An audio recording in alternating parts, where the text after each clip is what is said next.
From 9 News, this is your news today. Good morning and welcome to the show. Coming up this Monday, tropical cyclone Fina caught right now intensifying as the system tracks west. Plus, US diplomats meet with European leaders to discuss Trump's new Ukraine peace plan. And fresh calls for a Travis Head to be immortalised after he carried Australia to Test victory.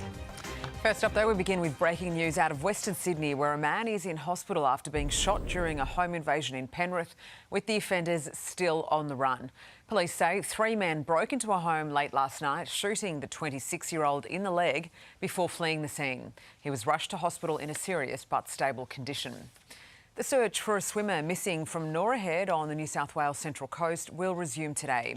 Let's go live to Nine reporter Alex Heinke, who is there for us. Alex, there's been an update this morning. Yeah, that's right, Sarah. Obviously a very fast-moving and fluid situation this morning, but just in the last few minutes we have had a pretty detailed update from authorities, which changes things slightly. I'm just going to read it out for accuracy's sake. Authorities were called here 8:15 last night to Soldiers Beach off Nora Head, which is on New South Wales Central Coast. 4 friends were on a sandbar last night when it collapsed. A 16-year-old boy and an 18-year-old man were able to get to shore. However, 2 others were swept into the water. 2 surfers, which watched all of this unfold, were able to grab one of those 18-year-olds, but the other 18-year-old, that man has not been found. Now, we're hearing the search went for some 3 hours last night, obviously on the water, but on the land as well. It will resume in an hour's time, so just under an hour's time at 7 o'clock local time. We're hearing as well, team, that police are searching with family and friends across the course of this morning as well. Gee, tough morning for them. Thank you, Alex. A coronial inquest into the SeaWorld helicopter tragedy which killed 4 people and injured 6 others will begin today.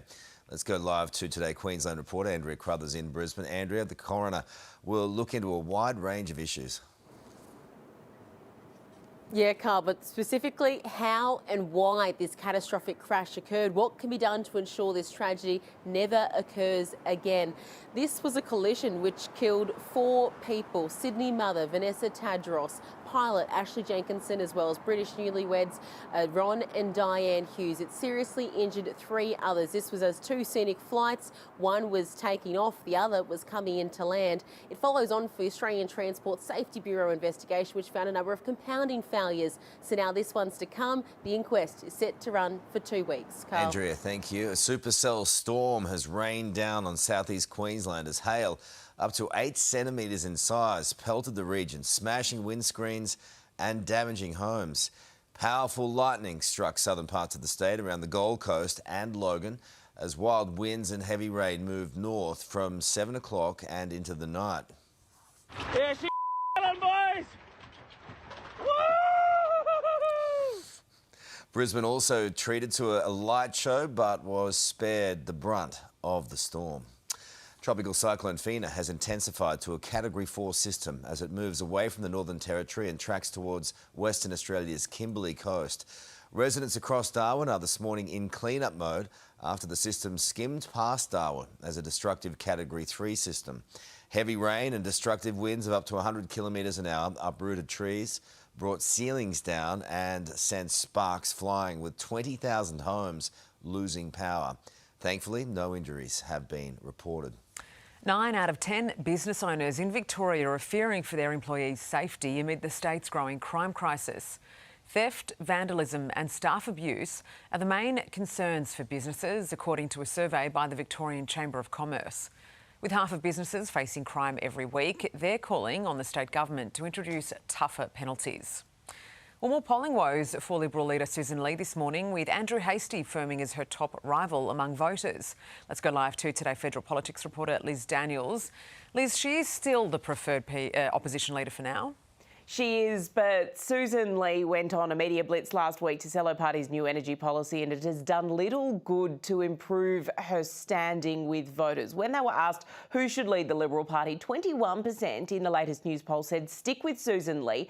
15%, a very close behind, is preferred Andrew Hastie, followed by 9% for rival Angus Taylor, but almost half said they didn't know who they want to lead the Liberal Party. The coalition's primary vote remains at an all-time low of 24%. That is a dismal position. It trails Labor, two-party preferred, 58 to 42. Now, that would be a devastating election result for the coalition. Numbers that would make a leader nervous as MPs return to Parliament, Sarah, for what will be the final sitting week of the year. Coalition has a lot of work to do. Thank you, Liz. US and Ukrainian officials say they've held constructive talks in Geneva in a concerted effort to negotiate a peace deal to end the Ukraine-Russian war.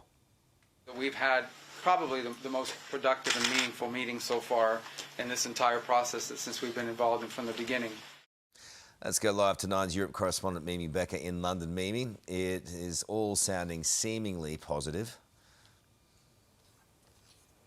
Good morning, Carl. It is, but not much detail has been provided around the negotiations and any possible changes to that peace plan. Ukraine and Europe had raised concerns around Ukraine being forced to concede territory and also cut its military, but the US has said that changes will be made. Now, this all comes as Donald Trump has hit out at Ukraine leadership on Truth Social, saying its leadership has expressed zero gratitude for our efforts. President Zelensky and his officials have repeatedly thanked Donald Trump, and they are now locked in new negotiations, a second round of peace talks between Ukraine and US officials in Switzerland tonight. Carl. Mimi, thank you. Israel has carried out strikes in southern Beirut targeting Hezbollah's chief of staff. Prime Minister Benjamin Netanyahu ordered the attack, saying the Hezbollah figure had been leading the terrorist organisation's build-up and rearmament.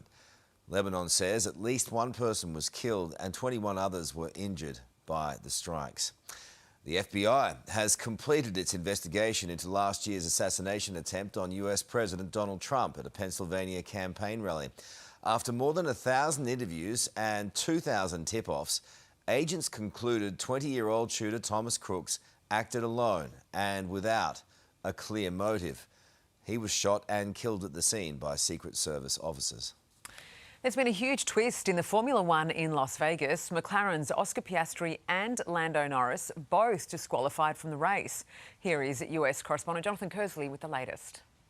What huge ramifications the officials' decision last night has in the race to be the Formula One World Champion for 2025. The decision to disqualify Lando Norris and Oscar Piastri essentially means that Max Verstappen now sits neck and neck with Piastri in second place on the Drivers' Championship. It is Lando Norris still out in front by 24 points, and it is all going to come down to the last two races of the season.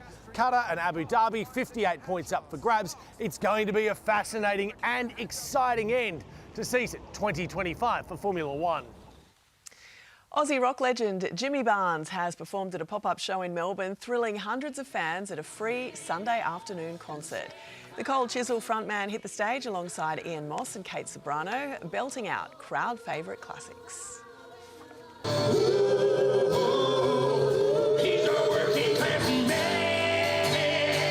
Jimmy Barnes is a legend of Australia. He's just a champ. He's awesome. Did you ever think you'd be so close to him? No, never. First time I've seen him live, and I've been wanting to do it forever. The performance marked the grand reopening of Melbourne's upgraded City Square. Cricket greats are calling for Travis Head to be immortalised with a statue at his home oval. Head carried Australia to a Test victory with a history-making century, an achievement South Australian legends Darren Lehmann and Greg Blewett say is worthy of the Adelaide Oval honour.